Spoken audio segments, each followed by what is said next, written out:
9 tonight, and we'll end up over in 2 Samuel chapter 11. But, the Bible presents men as they really are, as they really were, I should say.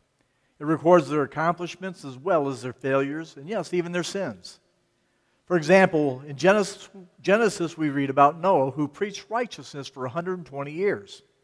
And he found grace in God's sight in a world full of evil and wicked men.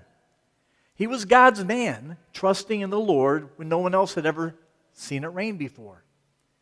But as soon as his triumph is over and the waters have receded, we find Noah naked, drunk, and disobedient to the Lord.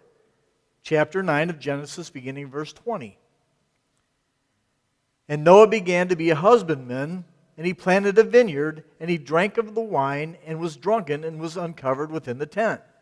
And Ham, the father of Canaan, saw the nakedness of his father, and told his two brethren without. And Shem and Japheth took a garment, and laid it upon their shoulders, and went back and covered their nakedness of their father, and their faces were backward, and they saw not their father's nakedness. And Noah awoke from his wine, and knew that what his younger son had done unto him. And he said, Cursed be Canaan, the servant of servants shall he be unto his brethren. And he said, Blessed be the Lord of Shem, and Canaan shall be his servant. We also read of Abraham, who had faith that God would give him both the land and the nation. All right? He was willing to sacrifice his own son Isaac in obedience to God. But we also find Abraham lying like a coward, acting like a coward, and even setting up his wife to commit adultery with Pharaoh. We see this over in chapter 20 of Genesis, beginning of verse 1. And Abraham journeyed from thence toward the south country, and dwelled in Kadesh and Shur, and sojourned in Gerar. And Abraham said of Sarah his wife, She is my sister. And Abimelech king of Gerar sent and took Sarah. But God came to Abimelech in a dream by night, and said unto him, Behold, thou art but a dead man, for the woman which thou hast taken, for she is a man's wife. But Abimelech had not come near her, and he said, Lord, wilt thou slay also a righteous nation? Said he not unto me, She is my sister? And she herself said, He is my brother. In the integrity of my heart and innocency of my hands I have done this. And God said unto him in a dream, Yea, I know that thou didst this in the integrity of thine heart, for I also withheld thee from sinning against me, therefore suffered I thee not to touch her. Now therefore restore the man his wife, for he is a prophet, and he shall pray for thee, and thou shalt live. And if thou restore her not, know that thou shalt surely die, thou and all that are thine. Therefore Abimelech rose early in the morning, and called all the servants, and told all the things that in their ears, and the men were sore afraid. And Abimelech called Abraham, and said unto him, What hast thou done unto us? And what have I offended thee, that thou hast brought me and on my kingdom a great sin? Thou hast done deeds unto me that ought not to be done. And Abimelech said unto Abraham, What sawest thou that thou hadst done this thing? And Abraham said, Because I thought surely the fear of God is not in this place, and they will slay me for my wife's sake. And yet indeed she is my sister, she is the daughter of my father, but not the daughter of my mother, and she became my wife. All right, these were men of faith, all right? But they were also men, and the Bible records them as both. They loved God, but they sinned, and they lived with the consequences of their sin. And aren't you glad that God's done writing the Bible? Would you like to have your failures and your vices recorded for all generations to read and discuss and make movies about and write books on and preach sermons on down through the centuries? And besides Adam and Eve's fall in the garden, what act of sin in the Bible is most known to people? All right, no sin, save the sin of Adam and Eve, has received more press than the sin of David and Bathsheba. Movie makers exploit the passage with their David and Bathsheba movies, conveying the idea that this man was some sort of a sex addict within. That's not true. And we need to remember that David was a man who loved God. All right, he was still a man after God's own heart. He sinned, but his sin was no greater than your sin or mine. Ours just haven't been recorded for all to read through the centuries. Now, admittedly, his sin was intensified because of who he was and because of how he mishandled it, but it was just sin. It was just sin, an act of disobedience. He later came to regret with bitter tears. And you and I know what it's like. Not the same as the same details as David, but in the sorrowful results. Now, I'm of course not justifying what David did, and I'm certainly not defending it. I'm just trying to put it in a proper perspective. If you shake your head and shame over David, then you have completely missed the warning of 1 Corinthians 10:12, which says, "Wherefore let him that thinketh he stand take heed lest he fall." See, between the words stand and fall are the words take heed.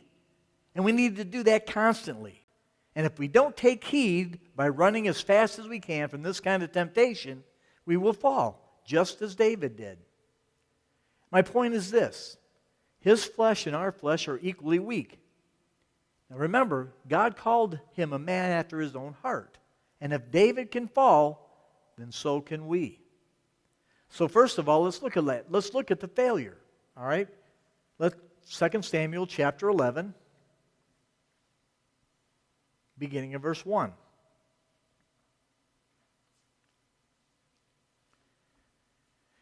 And it came to pass after the year was expired, at the time when kings go forth to battle, that David sent Joab and his servants with him and all Israel, and they destroyed the children of Amnon and besieged Rabbah. But David tarried still at Jerusalem. And it came to pass in an evening tide that David arose from off his bed and walked upon the roof of the king's house, and from the roof he saw a woman washing herself. And the woman was very beautiful to look upon. And David sent and inquired after the woman. And one said, "Is not this Bathsheba, the daughter of Eliam, the wife of Uriah the Hittite?" And David sent messengers and took her, and she came in unto him, and he lay with her, for she was purified from her uncleanness. And she returned unto her house. And the woman conceived and told David and said, "I am with child." Now, David was about 50 years old, or maybe a few years older. And he had been on the throne for about 20 years. He had distinguished himself as a man of God, as a composer of psalms, as a faithful shepherd, as a valiant warrior on the battlefield, and he was a leader of his people. And he not only led the people in righteousness, he gave them the glorious music of the psalms. He was a man of passion as well as compassion. And just as we saw last time, he was the one who took Mephibosheth, keeping his promise to Jonathan and Saul, showing grace and honor. So as we look at this chapter in David's life, understand that we're not examining the life of a wild rebel or a sexual pervert. But he is one who fell into a period of sin, and that sin had devastating consequences for his family, his reign, and his nation. And listen, sin always bears consequences. Mark it down. Sin always bears consequences. And that's why we need to take heed lest we fall. Whether we're in our 50s or 60s or our teens or our 20s or 30s or 40s, no one is too young or too old to fall. And David's failure didn't happen all at once. All right, if we look at the circumstances behind the sexual sin, we find that his actual failure began a long time before he went to bed with Bathsheba. All right, he planned the sin in his heart long before he took the stroll on the balcony. It began when David ignored his duty. The army of Israel was at war, and David had sent his general Joab to lead the troops. But David tarried in Jerusalem. Now, if he had been out with the army, giving courage and leadership to his men as he had always done before, then the sin with Bathsheba might never have happened. You know, our greatest battles don't usually come when we're working hard. They come when we have some leisure, when we've got time on our hands, when we're bored. All right? And it's never insignificant. It's never an insignificant thing to shirk our duty. We cannot expect God's protection when we walk away from the Lord and set ourselves up for a fall. Imagine a warrior taking off his armor, leaving himself unprotected. That's exactly what happened to David. And not only that, but David indulged his desire. In Deuteronomy 17, we find 3 requirements for the king of Israel's life. We see over in Deuteronomy 17.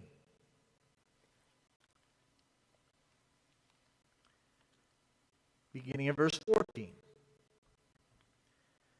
When thou art come unto the land which the Lord thy God giveth thee, and shalt possess it, and shalt dwell therein, and shalt say, I will set a king over me, like as all the other nations are about me, thou shalt in any wise set him king over thee, whom the Lord thy God shall choose, one from among thy brethren. Thou shalt set a king over thee. Thou mayest not set a stranger over thee, which is not thy brother. He shall not multiply horses to himself, nor cause the people to return to Egypt, to the end that he should multiply horses.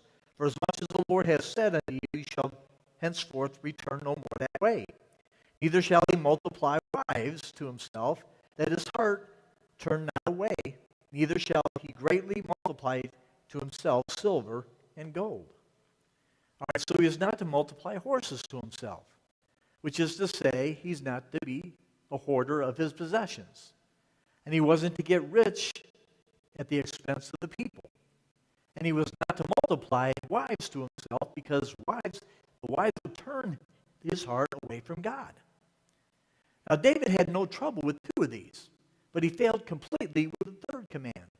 And when it came to multiplying wives, David failed miserably. We see in 2 Samuel chapter 3. 2 Samuel chapter 3, beginning in verse 2.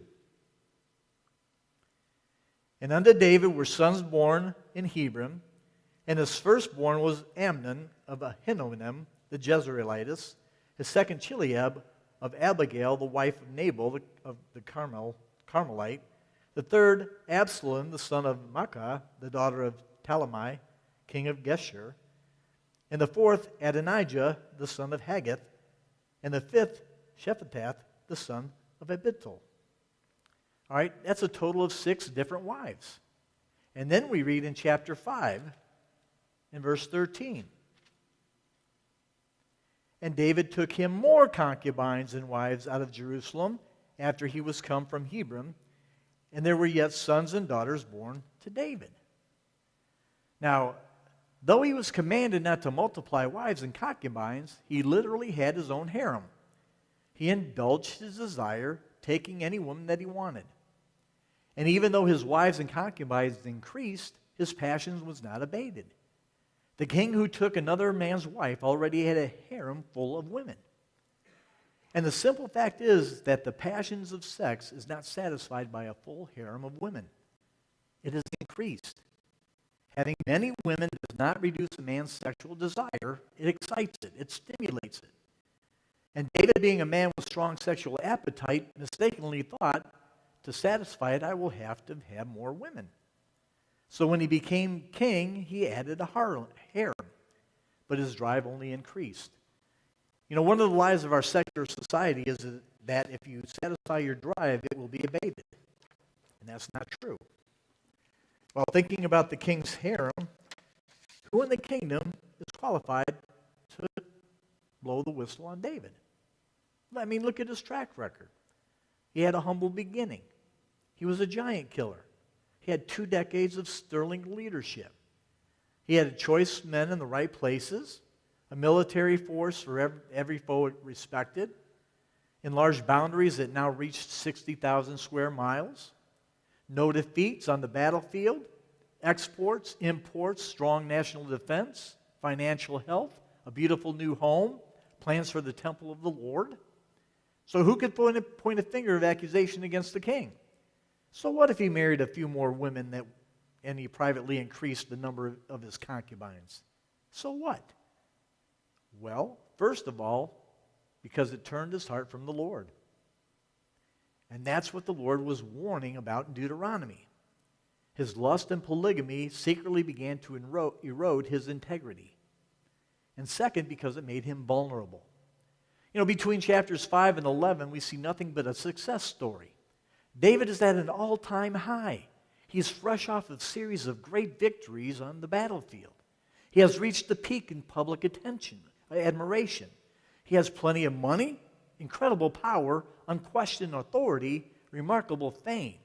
His lifestyle looks like this: an arrow going further and further up into the clouds, like a sharp climb of a jet airplane after it takes off increases its altitude. And farther and farther and farther up into the clouds went the life of David. And therefore, he was vulnerable. You know, our most difficult times are not when things are going hard. All right, hard times create dependent people. All right, you don't get proud when you're depending on God. Survival keeps you humble. Pride happens when everything's going in your direction. And when you've just received the promotion, when you look back and you can see the almost spotless record in the last number of months or years, when you're growing in prestige and fame and significance, that's the time to watch out. That moment on the balcony when David saw Bathsheba bathing was not a moment of isolation.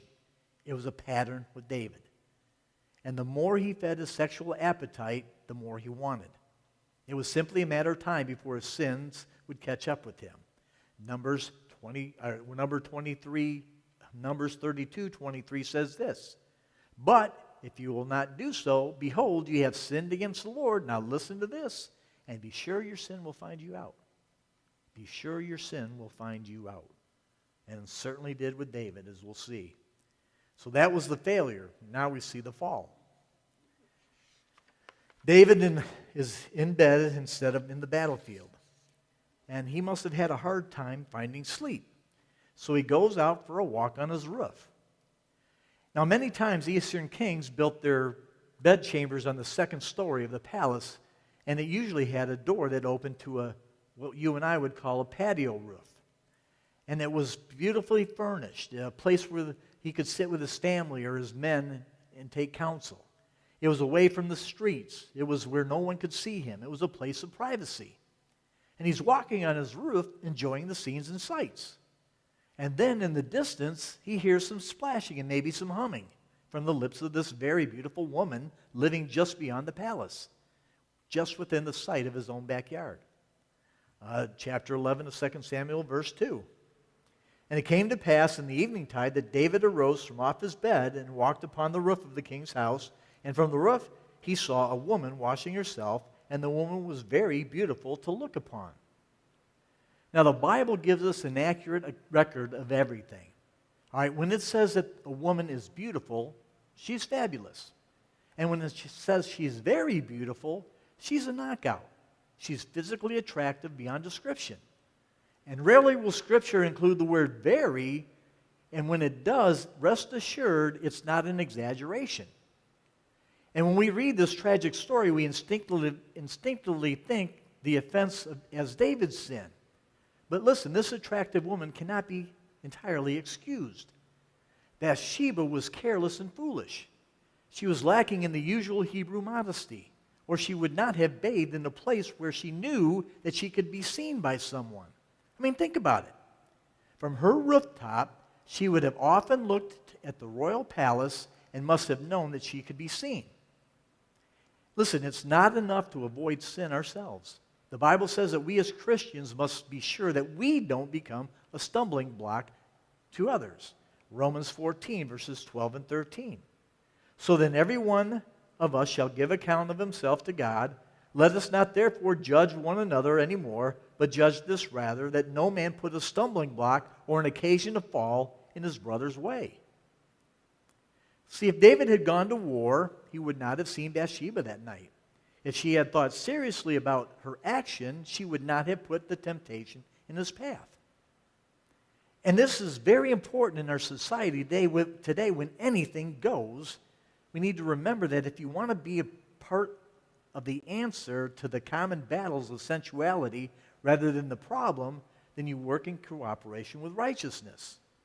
That means that you think about your actions, your dress, your looks, and your conduct. And this means that when you see an alluring object, you turn away and refuse to linger. See, not even David in all his godliness could handle it. All right? It was too big for him. And that also means that you are modest, careful, and controlled, not even leaving a hint of allurement lest another be tempted. 1 Timothy 2:9 says, in like manner also that women adorn themselves in modest apparel. Now this is written about women because men are more sight-oriented. Now I know it can go the other way too, but for the most part, men are enticed by what they see. And women need to dress modestly so as not to cause a man to look on her and lust for her. Matthew 5:28. But I say unto you that whosoever looketh upon a woman to lust after her hath committed adultery with her already in his heart. And now some women say, well, he shouldn't look. Well, if you don't want him to look, then don't wear low-cut tops or high-rising skirts. Because if you do, most men are going to look. And I believe both David and Bathsheba were at fault in this occasion. All right? But of the two, certainly David was the aggressor. He stopped, he stared, he lusted, he sought for her, he lost control of his passion, and he lay with her. David should have fled from this roof. And the Bible teaches that there's one thing to do when we are tempted. There's one command. 1 Corinthians 6:18, flee fornication.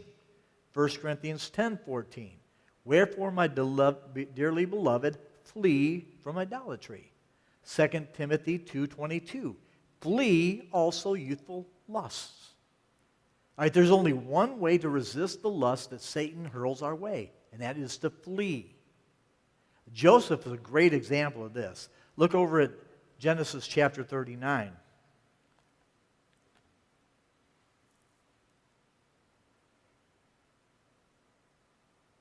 Beginning of verse 7.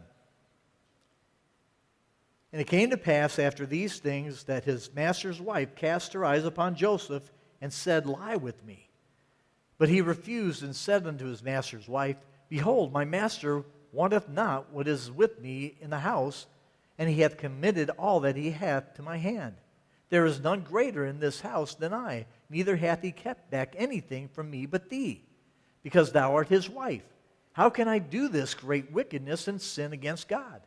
And it came to pass, as she spake to Joseph day by day, that he hearkened not unto her to lie by her or to be with her. And it came to pass about this time that Joseph went into the house to do his business, and there was none of the men in the house with him. And she caught him by his garment, saying, lie with me. And he left his garment in her hand, and he what? Fled and got him out. Listen, if you don't run, you will fall. It's only a matter of time. When you run from temptation, lust backs off. If you try to fight it, then you will fall. Again, it's only a matter of time. And David should have run. Instead, we see in verse 3, back over in 2 Samuel 11, and David sent and inquired after the woman. Now he inquired about her. And notice the report in the rest of the verse. And one said, is not this Bathsheba, the daughter of Eliam, the wife of Uriah the Hittite? He ignored the servant's question. The Bible says that God always offers us a way out of temptation if we will only take it. 1 Corinthians 10:13, there hath no temptation taken you but such as common to man, but God is faithful, who will not suffer you to be tempted above that ye are able, but will with the temptation also make a way to escape, that you may be able to bear it. David was given a way to escape. When he asked the servant to go to get Bathsheba, the servant replied with a question. Isn't that Uriah's wife? In other words, she's a married woman. She's already got a husband. And I believe the servant knew exactly what David was thinking. All right, he could see her down there too. He was a man also. And he knew his master. He'd seen his harem. He'd watched David operate with women, and so he warned him as he answered. And right then, David should have remembered that he had no business sleeping with someone else's wife.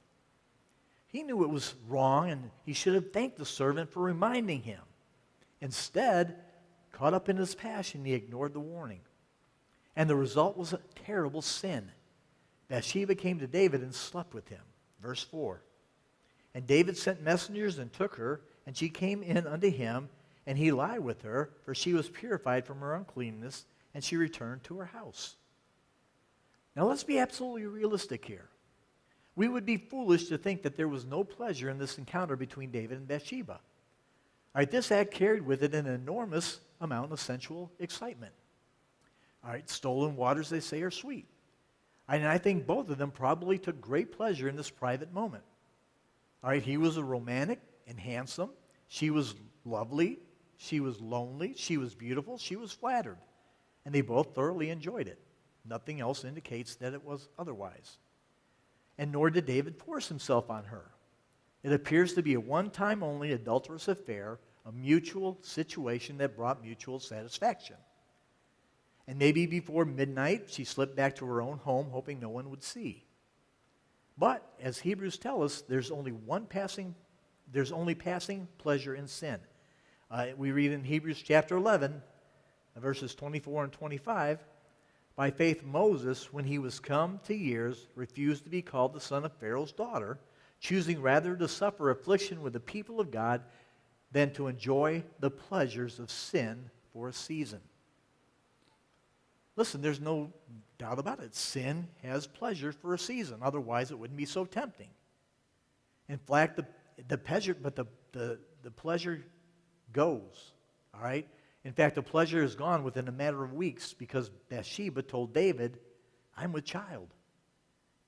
Listen, the devil never shows the ending of giving in to temptation.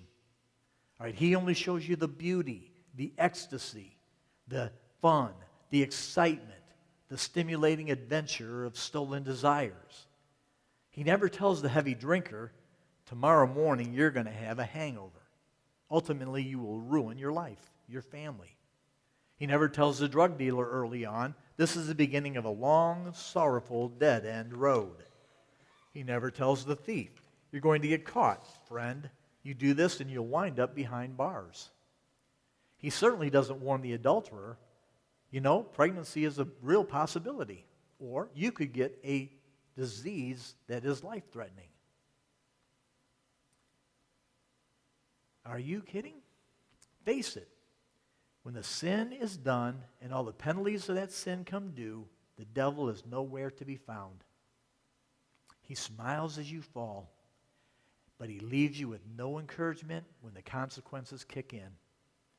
One brief spell of passionate indulgence, and then his character is ruined, his peace is gone, the foundation of his kingdom is endangered, the Lord is displeased, and great occasion is given to his enemies to blaspheme. One indiscretion can do that to you and I also. Never underestimate the power of this type of sin. Never think that it could never happen to you or to your mate. Now, I'm not saying that you shouldn't trust them. I'm just saying don't take it for granted that you can treat them any way that you want because they would never do this. I don't care how sweet your wife is. I don't care how understanding your husband is. If there's some need not being met by you, Satan will attack, and he knows where we are vulnerable. We see this over in 1 Corinthians chapter 7, beginning in verse 1. Now concerning the things whereof you wrote unto me, it is good for a man not to touch a woman. Nevertheless, to avoid fornication, let every man have his own wife, let every woman have her own husband. This is speaking about sexual intimacy with each other. Let the husband render unto the wife due benevolence, and likewise also the wife to the husband. The wife hath not power of her own body, but of the husband, and likewise also the husband hath not power over his own body, but the wife. Defraud not one another. That means don't withhold each other sexually, except it be with consent for a time, that ye may give yourselves to fasting and prayer, and come together again. Notice that Satan tempt you not for your incontinency, your lack of self-control. All right, so I'm not excusing it. I'm just stating a biblical fact. Guard your marriage. Keep your eyes only to your spouse and draw only the eyes of your spouse to yourself. Well, what did David do? Did he repent and cry out to God for forgiveness? Did he confess his sin to everyone involved? We'll have to find out next week. Our Heavenly Father, we come before you. We thank you for what we learned tonight from the life of David. And Lord, help us to realize that this can happen to any of us. Help us to remember to put up barriers. Help us to remember to guard our hearts. Help us to remember these things that David failed in. And Lord, as we prepare to take the Lord's table tonight, I ask that you would help us to examine our hearts.